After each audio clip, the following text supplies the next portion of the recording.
নমস্কার। Seven week news নেটওয়ার্কে আপনাদের সকলকে স্বাগত। আর এই মুহূর্তে আমি চন্দন রয়েছি দীর্ঘদিন বাদে বলতে পারেন নিন্দুকের ডায়েরি নিয়ে।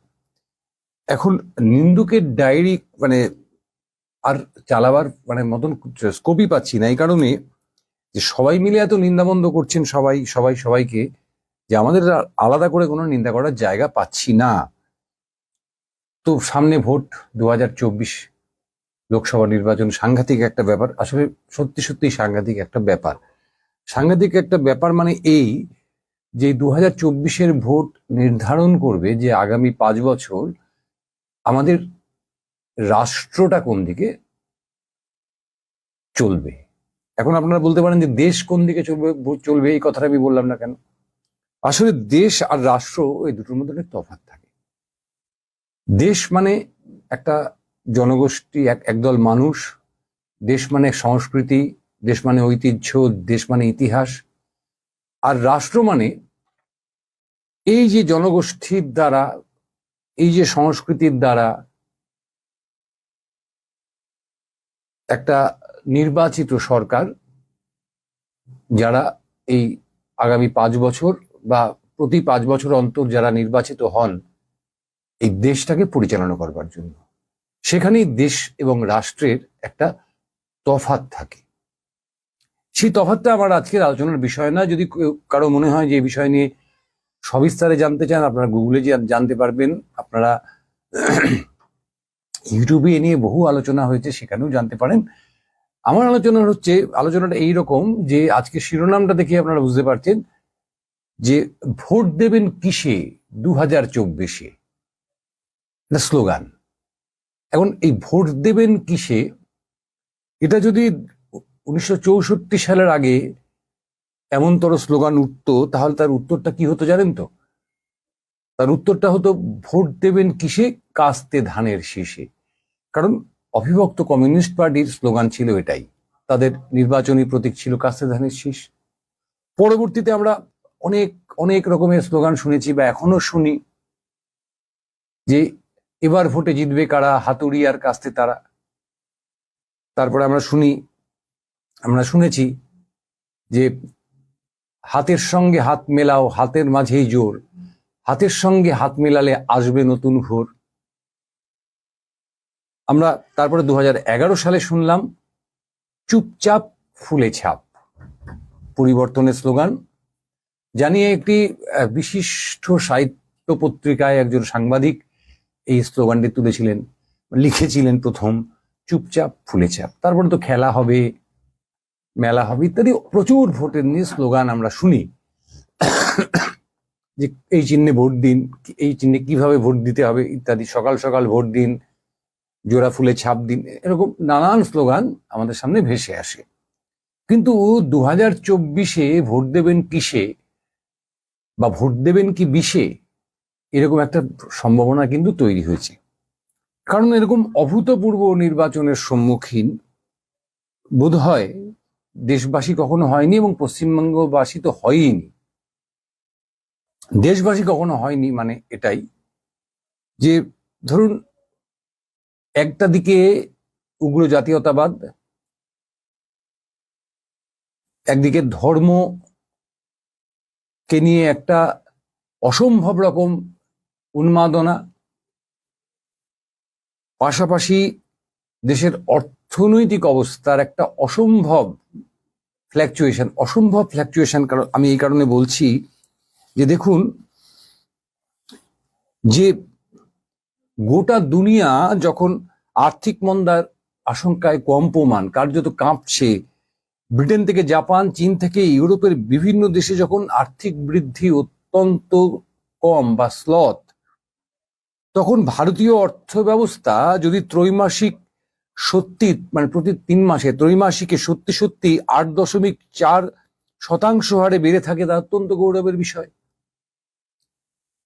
কিন্তু আমরা যে হিসেব পাচ্ছি তাতে গত যে উৎসবের মরশুম, তখনও ভোগ ব্যয় বাড়েনি। কর্পোরেট সংস্থাগুলো তাদের লাভের পরিমাণ নিয়ে সাংঘাতিক উদ্বিগ্ন, উৎপাদন নিয়েও সাংঘাতিক দুশ্চিন্তা।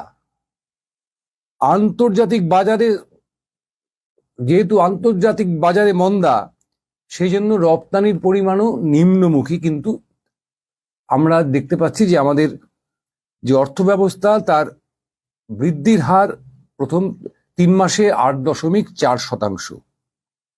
তাহলে এই যে হিসেবটা আমরা পেলাম, যেখানে বলছে যে আমাদের আপনার ভোগ ব্যয় বাড়েনি, কর্পোরেট সংস্থাগুলো লাভের মুখ দেখতে পায়নি, উৎসবের মরশুমেও ভোগ ব্যয় বাড়েনি, আন্তর্জাতিক বাজার অত্যন্ত খারাপ, রপ্তানি হচ্ছে না বা রপ্তানি অনেক কমে গেছে, সেখানে এই চমকপ্রদভাবে এই আপনার অর্থ ব্যবস্থার যে এটা বৃদ্ধি, আর্থিক বৃদ্ধি, সেটা বাড়ল কিভাবে? মানে যেখানে বলছে যে জিডিপির মোট অঙ্কে ব্যক্তিগত ভোগ ব্যয় গত বছরের থেকে 61.3, গত বছর যেটা ছিল জিডিপিতে 61.3%, তার থেকে কমে এবছরে দাঁড়িয়েছে 58.4%।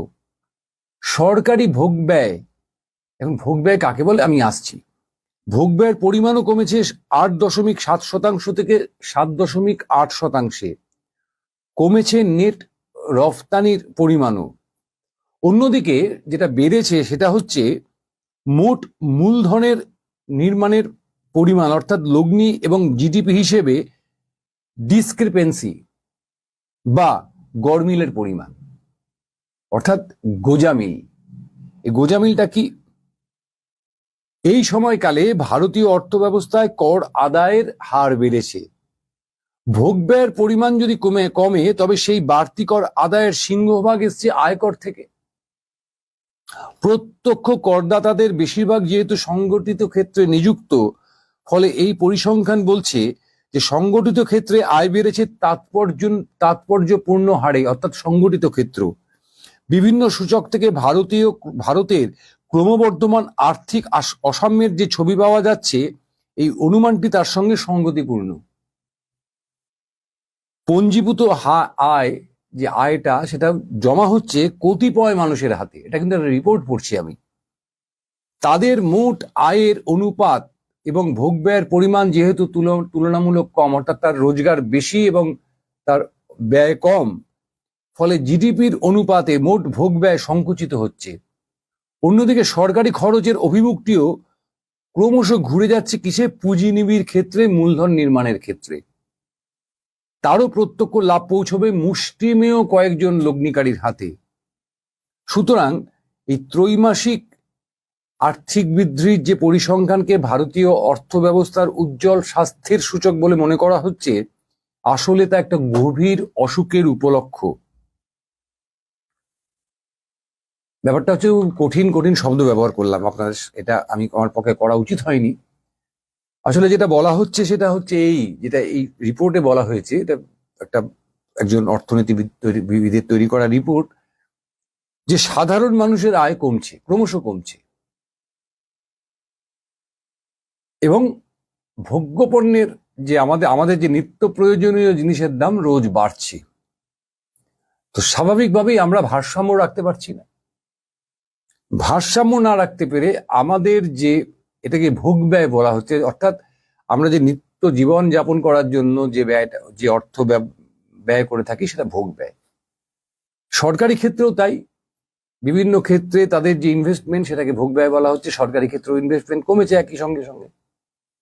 কিন্তু দেখা যাচ্ছে যে জিডিপি বাড়ছে কিভাবে? নির্দিষ্ট কয়েকটি গোষ্ঠী সারা ভারতবর্ষের বাজারটা দখল করে ফেলেছে। সমস্ত কিছু, নিত্য প্রয়োজনীয় জিনিস থেকে শুরু করে প্রসাধন থেকে শুরু করে যা কিছু বলবেন, নির্দিষ্ট কয়েকটি পরিবারের হাতে। আজকে যদি আপনি এই ধরুন যে তরঙ্গের মাধ্যমে আপনাদের সঙ্গে আমি কথা বলছি, অর্থাৎ মোবাইল টেলিফোনের যে তরঙ্গ, সেই তরঙ্গটাও দেখবেন কয়েকটি পরিবার তারাই কিনে ফেলেছে। আজকে ভারতবর্ষে যে সংবাদ মাধ্যম রয়েছে বা বিনোদনের চ্যানেলগুলো রয়েছে টিভিতে, সেগুলোর 86% মালিকানা দুটি পরিবারের হাতে। তাহলে এই সবই যদি দুটি পরিবার বা তিনটি পরিবার বা চারটি পরিবারের হাতে চলে যায়, তাহলে বাদবাকি ভারতের যে মানুষ, সেই মানুষ ধীরে ধীরে দরিদ্র থেকে দরিদ্রতর হয়। এই রিপোর্টেই বলছে যে ভারতবর্ষের 19% শিশু যারা 24 ঘন্টার মধ্যে নিশ্চিতভাবে কিছু খেতে পাবে এমন কোনো গ্যারেন্টি নেই। এটা কিন্তু অত্যন্ত লজ্জার একটা সূচক। এটা আন্তর্জাতিক একটা রিপোর্ট থেকে আমি বলছি আপনাদের যে ভারতবর্ষের 19% শিশু তারা প্রতি 24 ঘন্টায় যে একবার খেতে পাবে এটা নিশ্চিত নয়। এই তালিকায়, অর্থাৎ শিশু অপুষ্টিজনিত রোগে শিশুদের যে বা অনাহারপৃষ্ট শিশুদের যে তালিকা, সেই তালিকায় পৃথিবীর প্রচুর দেশ রয়েছে, তার একেবারে নিচের দিক থেকে তৃতীয় আমরা, মানে সবচাইতে নিচের দিকে রয়েছি। আমাদের আগে রয়েছে গানা এবং আরেকটি দেশ, অত্যন্ত গুরুত্বপূর্ণ হয়ে দাঁড়িয়েছে। একদিকে যেমন আর্থিক মন্দা, প্রত্যেকটি মানুষ কর্মসংস্থানের কোনো গ্যারেন্টি তাদের কাছে নেই। এটা যেমন আমার কলকাতা শহরের বুকে আপনি ধর্মতলাকে ধর্ণাতলা বলছেন, আপনি যদি সারা ভারতবর্ষের বুকের দিকে চেয়ে তাকিয়ে দেখেন, একই পরিস্থিতি। কারণ এটা কেন্দ্রীয় নীতির ফলেই এই অব্যবস্থা তৈরি হয়, অর্থাৎ নিয়োগের ক্ষেত্রে দুর্নীতি হতে পারে। আমার রাজ্যে পার্টিকুলারলি নিয়োগের ক্ষেত্রে কিছু ক্ষেত্রে দুর্নীতি হয়েছে, এটা ঠিক, কিন্তু কেন্দ্রীয় সরকারি যে বিশাল, মানে রাজ্য সরকারের যে চাকরি, তার থেকে কেন্দ্রীয় সরকারি চাকরির পদের সংখ্যা অবশ্যই বেশি হবে। কেন্দ্রীয় সরকারি চাকরির ক্ষেত্রে যে বিশাল শূন্যতা, এবং সেই শূন্যপদ পূরণের বদলে সেই শূন্যপদগুলোকে বিলোপ করে দেওয়ার যে চেষ্টা চলছে বা করা হয়েছে, তার ফলে বেকারিত্ব বাড়ছে। অর্থাৎ আমাদের সন্তানেরা বা আমরা কেন্দ্রীয় সরকারি চাকরির থেকে বঞ্চিত হচ্ছি, পদগুলি বিলোপ করে দেওয়া হচ্ছে। এখন যে দেশে এত শ্রমশক্তি রয়েছে, অর্থাৎ কাজের হাত রয়েছে, সেই দেশে সমস্ত কিছুই যদি অটোমেশন করা হয়, সমস্ত কিছুই যদি কম্পিউটারাইজ করা হয়, তাহলে এটা হওয়া একেবারে, মানে কি বলবো, হতেই হবে। তা বলে কি আমরা কম্পিউটারাইজ করবো না? আমরা কি আধুনিক হব না? নিশ্চয়ই হব। কিন্তু সাথে সাথে আমাদের এটাও মাথায় রাখতে হবে যে আমাদের যে কর্মসংস্থান, তার জন্য আমাদের নিবিড়ভাবে ভাবতে হবে, নতুন নতুন কর্মসংস্থান সৃষ্টি করতে হবে, এবং সেখানে বেকার যুবক যুবতীদের যথাযথভাবে সেখানে তাদের কর্মসংস্থানের ব্যবস্থা করতে হবে। আমাদের রাজ্যে যেটা হয়েছে সেটা তো একটা বিক্ষিপ্ত ঘটনা নয়, এটা একটা জুয়া চুরি। কর্মসংস্থান আছে, কেউ অস্বীকার করছে না, কিন্তু সেখানে ভুল পথে চাকরি দেওয়ার ব্যবস্থা হচ্ছিল বা ভুলভাবে চাকরি দেওয়ার চেষ্টা হচ্ছিল। আর সমগ্র ভারতের ক্ষেত্রে যেটা হচ্ছে সেটা হচ্ছে যে চাকরির পদগুলোই বিলোপ করে দেওয়া হচ্ছে। চাকরির পদগুলো শুধু বিলোপ করে দেওয়া হচ্ছে না, পাশাপাশি যেটা হচ্ছে যে কেন্দ্রীয় সরকারি যে সংস্থাগুলো রয়েছে সেগুলো সরাসরি বেসরকারীকরণ করা হচ্ছে, যার ফলে সরকারি চাকরির যে পদ, সরকারি চাকরির যে সুযোগ, সেই সুযোগটা ক্রমশ কমছে। আজকে বিমানবন্দর থেকে শুরু করে আপনার জলবন্দর, সেখান থেকে শুরু করে রেলওয়ে স্টেশন, সমস্ত কিছুই যদি বেসরকারি হাতে চলে যায়, বিদ্যুৎ ইতিমধ্যেই চলে গেছে, তাহলে পরে তো যে পুঁজিপতিরা সেখানে ইনভেস্ট করবেন, তারা তো চাইবেন যে ন্যূনতম খরচে একেবারে সর্বোচ্চ রোজগার করতে। অর্থাৎ টিকিট চেকার যে শব্দটি আমাদের কাছে আমরা খুব পরিচিত, ট্রেনে, সেইখানে আর টিকিট চেকার থাকবে না। সেখানে কি হবে? আপনাকে ট্রেনে ওঠার আগে নির্দিষ্ট জায়গায় একটি কার্ড, যেরকম মেট্রো রেলে আছে, এখন প্রত্যেকটি ক্ষেত্রে যদি সেই ব্যবস্থা করা হয়, তাহলে কত চেকারের পদ আপনার উঠে যাবে, কত মানুষ বেকার হবে। ওটা আধুনিক, অবশ্যই মানব, আমাদের আধুনিক হওয়া উচিত, কিন্তু পরিষেবাটা আধুনিক হওয়া আরো বেশি দরকার। রেল লাইনের ট্র্যাকটা আরো আধুনিক হওয়া দরকার, রেল লাইনের ট্র্যাকটার নিরাপত্তা বাড়ানো দরকার। তাহলে রেল লাইনের এই যে ট্র্যাক, তার নিরাপত্তা কারা দেন? তারা হচ্ছে গ্যাংম্যান। গ্যাংম্যানের পদে কত হাজার আপনার পদ খালি রয়েছে, সেটা শুনলেও আপনার আশ্চর্য হবে। যে যারা এই সারা দেশের যে লাইফ লাইন, রেল লাইন, সেই রেল লাইনের প্রত্যেক দিন সেটাকে পর্যবেক্ষণ করা, সেটাকে পরীক্ষা করা এবং তারপর সেটাকে নিরাপত্তা সুনিশ্চিত করা, সেই পদে যারা চাকরি করেন সেখানেও হাজার হাজার পদ খালি রয়েছে, প্রায় 70,000-এর কাছাকাছি। এটা তো আর মেশিন দিয়ে সম্ভব নয়, এটা তো মেশিন দিয়ে সম্ভব নয়। তাহলে যেখানে মেশিন দিয়ে সম্ভব নয়, যেখানে রোবট দিয়ে সম্ভব নয়, যেখানে কম্পিউটার দিয়ে সম্ভব নয়, সেখানেও কিন্তু এই বেসরকারীকরণের অছিলায় সেই পদগুলোকে ফাঁকা রাখা হচ্ছে। যদি কখনো বেসরকারি করে দেওয়ার সুযোগ আসে, তাহলে সেই সরকারি কর্মচারীদের সুযোগ সুবিধাগুলো আর দিতে হবে না। সেই পদে বেসরকারি কর্মচারীরা বসবেন এবং অবশ্যই সরকারি কর্মচারীদের তারও অর্ধেক মায়নায় হয়তো বা। সুতরাং যখন আমি ভোট দিতে যাব, আমাকে এই কথাগুলো মাথায় রাখতে হবে। কারণ আমি যে ভোটটা দিতে যাব, সেটা আমার পাড়ার ড্রেনটা পরিষ্কার হবে কিনা সেটা স্থির হবে না। আমি যে ভোটটা দিতে যাব সেটাতে কিন্তু আমার বিটি রোড সম্প্রসারণ হবে কি হবে না সেটা স্থির হবে না। আমি যে ভোটটা দিতে যাব তাতে স্থির হবে এটাই যে আমাদের দেশের কলকারখানাগুলো, যেগুলো রাষ্ট্রীয় কলকারখানা, দেশের কলকারখানা, সেই দেশের কলকারখানাগুলোর মালিকানা আগামী দিনে কোনো বেসরকারি পুঁজিপতির হাতে চলে যাবে কিনা, আমার এই ভোট স্থির করবে। যে আমি এদেশের নাগরিক, এটা কিভাবে আমি প্রমাণ করব? সংশোধিত নাগরিকত্ব আইন, বিরোধিতা করার কিচ্ছু নেই, প্রত্যেকটা দেশের একটা নাগরিকত্ব আইন থাকে। কিন্তু আমি যে এদেশের নাগরিক, এটা আমার কাছে কি প্রমাণ রয়েছে? দেখুন, 1952 সালে যখন সংবিধান গ্রহণের পর প্রথম নির্বাচন অনুষ্ঠিত হচ্ছে, তখন একটা ভোটার তালিকা তৈরি হয়েছিল। সেই ভোটার তালিকায় নিশ্চয়ই কোনো অভারতীয়ের নাম ছিল না। যে একজন আমেরিকান নাগরিক, একজন ব্রিটিশ নাগরিক, একজন পর্তুগালের নাগরিক, বা একজন পাকিস্তানের নাগরিক, তখন তো বাংলাদেশ হয়নি, বা একজন শ্রীলঙ্কার নাগরিক, বা একজন ব্রাজিলের নাগরিক, না, তাদের নাম তো ছিল না। তাহলে 1952 সালে যে ভোটার তালিকাটা তৈরি হলো, তার ভিত্তিতে আমরা ঠিক আমরা নিশ্চিত হলাম যে আমরা দেশের নাগরিক। কারণ দেশের সরকার যারা নির্বাচিত করবে, তারা নাগরিক ছাড়া তো দেশের সরকার নির্বাচিত করা যায় না। পরবর্তীতে আমরা দেখলাম যে 1994-95 সালে যখন টিএন সেশন দেশের, আমার সালটা একটু গন্ডগোল হতে পারে, টিএন সেশন যখন নির্বাচন কমিশনার হয়ে এলেন, তখন এই বিষয়টা নিয়ে সবচেয়ে বেশি মুখর হয়েছিলেন মমতা বন্দ্যোপাধ্যায়। যে নো কার্ড নো ভোট, অর্থাৎ প্রত্যেকের জন্য সচিত্র ভোটার কার্ড দরকার হবে। ভোটার কার্ড হলো, তাতে কোথাও লেখা ছিল না 1994-95 সালে যে এটি শুধুমাত্র ভোটদানের জন্য ব্যবহার করা যাবে, অন্য কোনো ক্ষেত্রে এটাকে পরিচয়পত্র হিসেবে ব্যবহার করা যাবে না। ইদানিং যেটা হচ্ছে, নতুন করে যারা ভোটার কার্ড করাচ্ছেন, বা যাদের ভোটার কার্ড, পুরনো ভোটার কার্ডে ঠিকানা নেই, অনেক গন্ডগোল ছিল।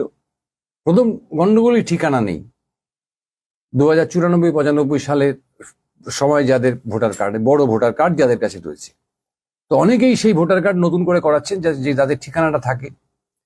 যখনই সেই নতুন করে ভোটার কার্ড তারা করাতে যাচ্ছেন, তার তলায় একটা নোট চলে আসছে যে এই কার্ডটি শুধুমাত্র ভোটারদের ভোটার হিসেবে পরিচয় পত্র, মানে এই কার্ডটি দিয়ে আপনি শুধু ভোট দিতে পারবেন, এটি অন্য কোনো ক্ষেত্রে সচিত্র পরিচয়পত্র হিসেবে ব্যবহার করা যাবে না। তাহলে ভোটার কারা? ভোটাররা কি এদেশের নাগরিক নন?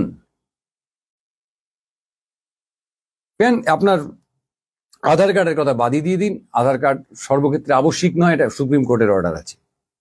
তাহলে আমরা যে নাগরিক ভারতের, সেটা প্রমাণ করার জন্য আগে বলা হোক যে আমাদের, যে তোমরা সবাই নাগরিক, একটা রূপরেখা নির্ধারণ করা হোক যে এই নাগরিকত্ব, এই যে যারা ভোট দিচ্ছেন, আপনারা সবাই নাগরিক, নতুন করে যারা ভোটার তালিকায় নাম তুলতে যাবেন তাদের ক্ষেত্রে এই কাগজপত্রগুলো আবশ্যিক হতে পারে। কারণ যদি ভোটাররা নাগরিক না হন তাহলে দেশের রাষ্ট্র যে চালায় সে সরকার কি করে গঠন হয়? আমি জানি অনেকের ভুয়ো আপনার ভোটার কার্ড আছে, সারা ভারতবর্ষ জুড়ে আছে, এবং সবচেয়ে বেশি আছে বাংলায়, পাঞ্জাবে, এবং অদ্ভুতভাবে সবচেয়ে বেশি এই আপনার সংশোধিত নাগরিকত্ব আইনে সবচেয়ে বেশি আঘাত আসছে 3টে ভাষার উপর, একটা বাংলা, একটা গুরুমুখী বা পাঞ্জাবি, আর একটা হচ্ছে উর্দু। কারণ এই যে পৃথিবীতে উড়িয়া ভাষা শুধুমাত্র উড়িয়ারাই বলে, যাদের বসবাস উড়িষ্যা রাজ্যে, সে রাজ্যটা পশ্চিমবঙ্গে। পৃথিবীতে গুজরাটি ভাষাটা শুধুমাত্র গুজরাটিরাই বলেন, যেটা অবস্থিত ভারতবর্ষে। কিন্তু পৃথিবীতে বাংলা ভাষা বলেন 37 কোটি মানুষ, যার মধ্যে মাত্র 10 কোটি মানুষ বসবাস করেন ভারতবর্ষে, অর্থাৎ 27 কোটি মানুষ কিন্তু বাঙালি, বাংলা ভাষায় কথা বলেন, তারা ভারতবর্ষে থাকেন না। উর্দুর কথা বাদ দিন, মানে উর্দু আমাদের দেশের প্রচুর মানুষের মাতৃভাষা, পাশাপাশি সারা পৃথিবীর অনেক দেশের মানুষের মাতৃভাষা, এবং গুরুমুখী বা পাঞ্জাবি। দেশ ভাগের সময় এই দুটো রাজ্যই তো ভাগ হয়েছিল। সুতরাং পাকিস্তানেও প্রচুর মানুষ রয়েছেন যাদের মাতৃভাষা গুরুমুখী বা পাঞ্জাবি, আবার এদেশেও প্রচুর মানুষ রয়েছেন যাদের মাতৃভাষা গুরুমুখী বা পাঞ্জাবি। এখন আমি কি দিয়ে প্রমাণ করব যে আমি এদেশের নাগরিক? এটাই সবচেয়ে বড় প্রশ্ন আজকে এই ভোটের মুখে দাঁড়িয়ে। কারণ আসাম আমাদের যে শিক্ষা দিয়েছে, আপনি যদি অবিভক্ত দেশের কথা কল্পনা করেন, 47 সালের আগের ম্যাপটা মনে করেন, তাহলে এই আসাম এবং বাংলাদেশ, পশ্চিমবঙ্গ এবং বাংলাদেশ, ত্রিপুরা এবং বাংলাদেশ, এর মধ্যে তো কোনো বিভেদ ছিল না, কোনো কাঁটাতার ছিল না, রাজনৈতিক বেড়া ছিল না। আমরা অনায়াসে যাতায়াত করতাম। আমাদের কনসেপ্ট ছিল আমাদের দেশের বাড়ি কোথায়, ঢাকা, চাকরি করি কোথায়, পড়াশোনা করি কোথায়, কলকাতা।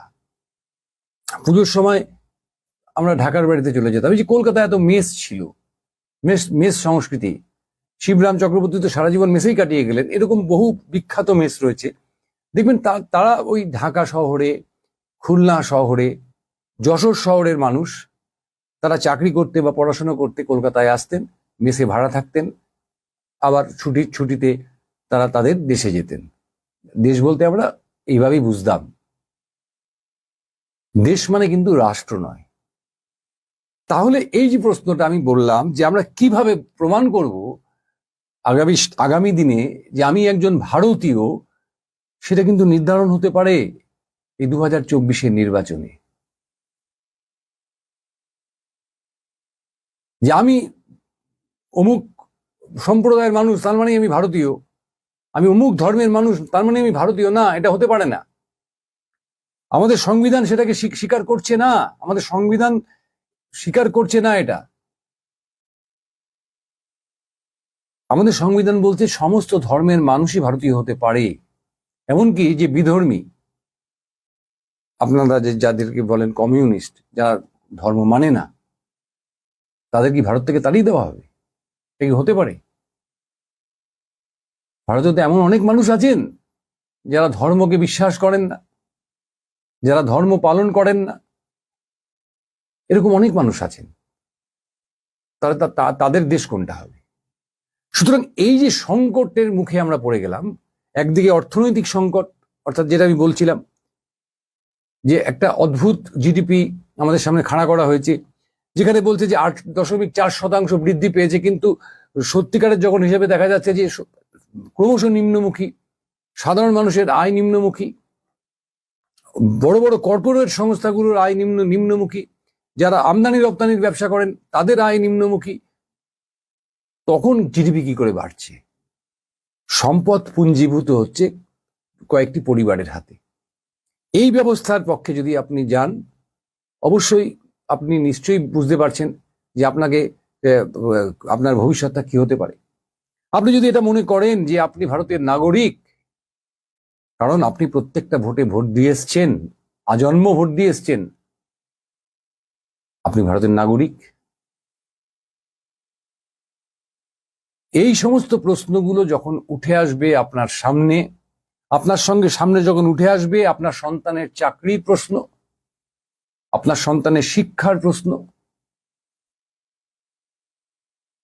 সুশিক্ষা, শুধু শিক্ষা না, শিক্ষা তো সব মানে অনেক সবকিছুই হতে পারে, কিন্তু সুশিক্ষার প্রশ্ন, যেখানে আমরা ডারউইনকে পড়তে পারবো,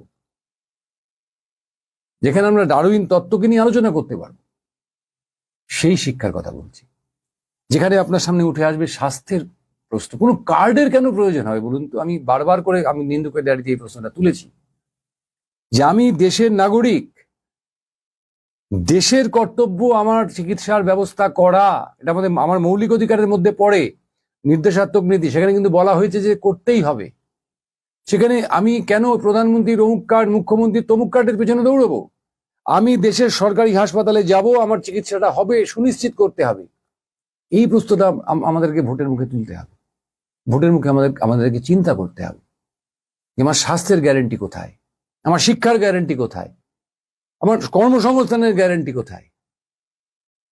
আমি বাসস্থানের কথা বাদ দিলাম, কারণ এত বছর ধরে ভারতবর্ষের মানুষ নিজেদের ছাদের ব্যবস্থা নিজেরাই করেছে।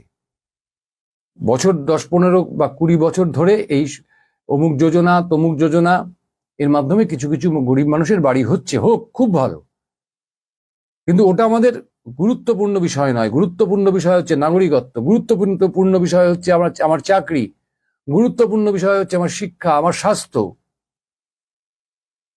সেগুলো যদি আমরা হারিয়ে ফেলি, এই অধিকারগুলোকে যদি আমরা হারিয়ে ফেলি, তাহলে আমরা কোন পথে হাঁটব?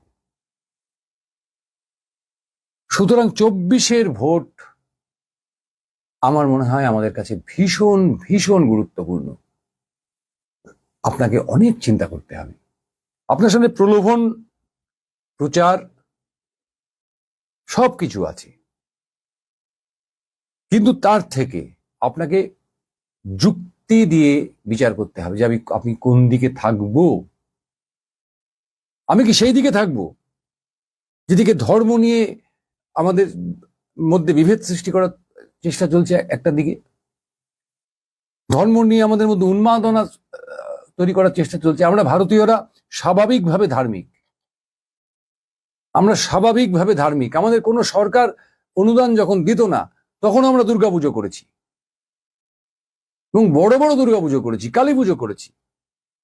সরকার তখন অনুদান দিত না, কার টাকায় করেছি? আমাদের টাকায় করেছি। আমাদের ধর্ম প্রবণতারা স্বাভাবিক। আমরা শ্রীরামকৃষ্ণের দেশের মানুষ, চৈতন্য দেবের দেশের মানুষ, আমরা গুরু নানকের দেশের মানুষ, আমরা গৌতম বুদ্ধের অনুসারী। আমাদেরকে নতুন করে ধর্ম শেখাবার দরকার নেই, আমরা এমনিতেই ধার্মিক। কিন্তু আমাদের এটাও ধর্ম যে আমরা পরধর্মকেও কখনো অস্বীকার করিনি। আমরা ভারতীয়রা আমরা পরধর্মকেও অস্বীকার করিনি। অর্থাৎ যদি আপনি আমার আগরপাড়ার কথা ধরেন, আমি একটা আগরপাড়া ছোট্ট জনপদ ভারতবর্ষের মধ্যে, ক্ষুদ্রাতি ক্ষুদ্র জনপদ। সেই আগরপাড়ার মধ্যেই শ্মশান রয়েছে, হিন্দুদের কবরস্থান রয়েছে, আবার পার্সিদের কবরস্থান রয়েছে পাশাপাশি। হিন্দুদের শ্মশান রয়েছে গঙ্গার পাড়ে, মুসলিমদের কবরস্থান রয়েছে সাউথ স্টেশন রোডে, আবার সেই সাউথ স্টেশন রোডেই পার্সিদের কবরস্থান রয়েছে। কোনোদিন তো আমাদের কোনো অশান্তি হয়নি।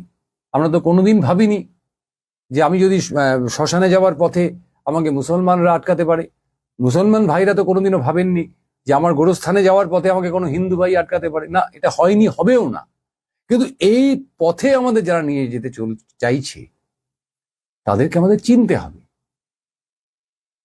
এবং আপনারা সেটা নিশ্চয়ই যথার্থভাবে চেনেন কারা আমাদেরকে বেকার করতে চাইছে, সমস্ত সম্পদ কয়েকটি পরিবারের হাতে তুলে দিতে চাইছে। আমাদেরকে তাদেরকে চিহ্নিত করতে হবে। আমাদেরকে সমস্ত শিক্ষা ব্যবস্থাটাকে বেসরকারি হাতে তুলে দিতে চাইছে। আমি বারবার এই কথাটা বলেছি যে রবীন্দ্রনাথ ঠাকুর 1930 সালে রাশিয়া চিঠিতে এই শব্দটা উচ্চারণ করেছিলেন যে আমাদের শিক্ষা ব্যবস্থাকে যেভাবে বেসরকারি এবং বিদেশি শিক্ষা ঘিরে ধরছে, তাতে আমার স্বদেশী এবং মাতৃভাষায় শিক্ষা নিয়ে চিন্তা হয়। সুতরাং যারা এই কাজটা করতে চায় তাদেরকে আমাদের চিহ্নিত করতে হবে। পাশাপাশি আমাদের চিহ্নিত করতে হবে যে আমাদের নিত্যদিনের রুটি রুজির ওপর কারা থাবা বসাচ্ছে। এটা গেল নিত্যদিনের রুটি রুজি। নিত্যদিনের রুটি রুজি বলতে কি বোঝে? নিত্যদিনের রুজি বলতে বুঝি যে আমি যদি 100 টাকা রোজগার করি, আমি তার থেকে 10 টাকা বাঁচাতে পারি, আমার সেই সঞ্চয় কারা লুট করে নিতে চাইছে? এটা কিন্তু একটা বড় প্রশ্ন। কারণ হচ্ছে এই আমার বয়সী যে সমস্ত মানুষ, যাদের বয়স 55 বা ধারে কাছে 60 এরকম, আমাদের বাবারা আমাদের থেকে অনেক কম রোজগার করতেন। তারা তাদের বোধহয় সারা বছরের যা মায়না আমরা এক মাসে এখন সেই টাকাটা রোজগার করি। কিন্তু আমাদের বাবাদের মৃত্যুর পর দেখেছি বাবা একটা বাড়ি করে গেছেন, তার মানে একটা জমি কিনেছিলেন, বা জমি কেনেননি, উদ্বাস্তুকরণীতে একটা জমি পেয়েছিলেন, সেখানে একটা 2তলা 3তলা বাড়ি করেছেন। তারপরে আমার পিসিদের বিয়ে দিয়েছেন। তারপরেও যখন তাদের মৃত্যু হয়েছে, তাদের থেকে তাদের যে বিভিন্ন LIC ব্যাংকের অ্যাকাউন্ট, সেগুলো ঘেটে আমরা সন্তানেরা বেশ কিছু টাকা পেয়েছি। আজকে দায়িত্ব নিয়ে বলুন তো কটা পরিবারে এই সঞ্চয়টা আছে? আর কটা পরিবার ওই বাবার করে দেওয়া বাড়িটাকে মেনটেন করতে পারছেন? সব কি করছেন? প্রমোটারকে দিয়ে দিচ্ছেন। বাবা যে জমিটা কিনেছিল সেই জমিটাকে, সেই বাড়িটাকে তো আপনি রক্ষা করতে পারলেনই না। আপনি নতুন করে উদ্বাস্তু হলেন, বাড়িটাকে, জমিটাকে প্রমোটারের হাতে দিয়ে দিলেন। তা বলে কি আপনি রোজগার করেন না? আমি রোজগার করি না, করি, কিন্তু সেটা বর্তমান বাজারের তুলনায় এতটাই কম। শুনতে অনেক বড় লাগবে, আরে বাবা 20,000 টাকা, 25,000 টাকা, কিন্তু বর্তমান এই পুঁজিবাদী ব্যবস্থায় সেটা যে কতটা কম সেটা আমরা বুঝতে পারি। কারণ আমার বাবার সময় একটা টেলিভিশন থাকলেই হতো, তাতে ইন্টারনেটের প্রয়োজন হতো না। আমরা কি আধুনিক হব না? নিশ্চয়ই হব। কিন্তু বাড়ির প্রত্যেকটা মেম্বারের হাতে একটা করে মোবাইল ফোন থাকতে হবে। ক্লাস 3, 4, 5 এর বাচ্চা, তাদের কাছে মোবাইল ফোন থাকতে হবে, তাদের মোবাইল ফোনে ইন্টারনেট সংযোগ থাকতে হবে। বাড়ির প্রতিটি ঘরে একটা করে টেলিভিশন সেট থাকতে হবে। বাড়ির মায়ের রান্না, বউয়ের রান্না আজকাল আর রুচছে না, হোটেল থেকে খাবার কিনে আনতে হবে। বিউটি পার্লার, আমরা শুনিনি কোনোদিন এই শব্দটা। বিউটি পার্লারে না গেলে আমাদের এখনকার নারী সমাজ তারা নিজেদেরকে অবহেলিত বলে মনে করে। ছেলেদেরও বিউটি পার্লার, ছেলেদের কানে দুল, হাতে বালা, গলায় মালা, এটাকে বলা হয় ভোগবাদ। অর্থাৎ এই যে সারা বিশ্ব জুড়ে যে আর্থিক মন্দা, সেই আর্থিক মন্দা বা মানুষের যে জীবনের সংকট, সেই জীবনের সংকট থেকে আমাদেরকে, যাতে আমাদের চোখটা এদিকে ফিরে থাকে, তার জন্য আর পথের পাঁচালীর মতন সিনেমা তৈরি করা হয় না। তার জন্য আর অরণ্যের দিনরাত্রির মতন সিনেমা তৈরি করা হয় না। তার জন্য আর ভুবন সোমের মতন সিনেমা তৈরি করা হয় না। তার জন্য এখন OTT প্ল্যাটফর্মে কি তৈরি করা হচ্ছে? যে সমস্ত উদ্ভট চলচ্চিত্র বা আপনার এখন কি সব নাম হয়েছে আমি মানে সেটা ভালোভাবে জানিও না, মাঝে মাঝে দেখে ফেলি, তার ক্লিপিংস আসে, সেখানে যে সংস্কৃতিটাকে আমাদের মধ্যে ঢুকিয়ে দেওয়া হচ্ছে সেটা আমাদের সংস্কৃতি নয়, ভারতীয় সংস্কৃতি নয়। এবং এই নকল করতে গিয়ে আমরা ফাঁদে পড়ে যাচ্ছি। আমরা তো আমাদের ব্যাংকের ভাড়ার, অর্থাৎ যেটুকু পুঁজি আমার বাবা মা দিয়ে গেছিল সেই পুঁজির খুইয়েছি, নিজেরাও কিছু জমাতে পারছি না, উল্টে ঘর ছাড়া বা ভিটে ছাড়া হচ্ছি, বাড়িটা ফ্ল্যাটে দিয়ে ফেলে। সুতরাং এই সব কিছু আমাদের এই ভোট দিতে যাওয়ার আগে মনে রাখতে হবে। শুধু ভোট দেবেন কিসে, কাস্তে ধানের শীষে ভাবলে হবে না, চুপচাপ ফুলে ছাপ ভাবলে হবে না, আপনি আপনার ভোটটি দেবেন কি করে পদ্ম ফুলে ছাপ মেরে ভাবলে হবে না, এবার ভোটে জিতবে কারা হাতুড়িয়ার কাছে তারা ভাবলে হবে না, ভাবতে হবে আমি বাঁচবো কিসে। এই 24-এ আমি বাঁচবো কিসে, এই 24-এ এটাই স্লোগান হওয়া উচিত এই নির্বাচনের, যে আমরা বাঁচবো কিসে 2024-এ। ভোট দেবেন কিসে 2024-এ। ভাবুন বন্ধুরা, ভাবতে থাকুন, ততক্ষণ পর্যন্ত আমরা অন্য একটা এপিসোডের প্রস্তুতি নিই। আর আমাদের এই এপিসোডগুলো যদি আপনাদের ভালো লাগে অবশ্যই আমাদের চ্যানেলটিকে সাবস্ক্রাইব করবেন এবং বেল আইকন টিপবেন, এবং সবচেয়ে যেটা বড় কথা সেটা হচ্ছে কমেন্ট করবেন, ওই বুড়ো আঙুল দেখিয়ে চলে যাবেন না। ইতিমধ্যেই আমরা লক্ষাধিক মানুষের সক্রিয় সমর্থন পেয়েছি। আমরা আশা করি যে আপনাদের এই সমর্থন, এই ভালোবাসা আমাদের এই বিজ্ঞাপনহীন চ্যানেলটিকে আরো এগিয়ে নিয়ে যেতে সাহায্য করবে, এবং আমরা আরো এগোবই। এইরকম চোখে চোখ রেখে বিজ্ঞাপন করে নয়, চেঁচিয়ে বলে নয়, মিনমিন করে বলেও নয়, শুধুমাত্র সত্যি কথা বলে, যে ভোট দেবেন কিসে 2024-এ। সবাই খুব ভালো থাকবেন। জয় হিন্দ।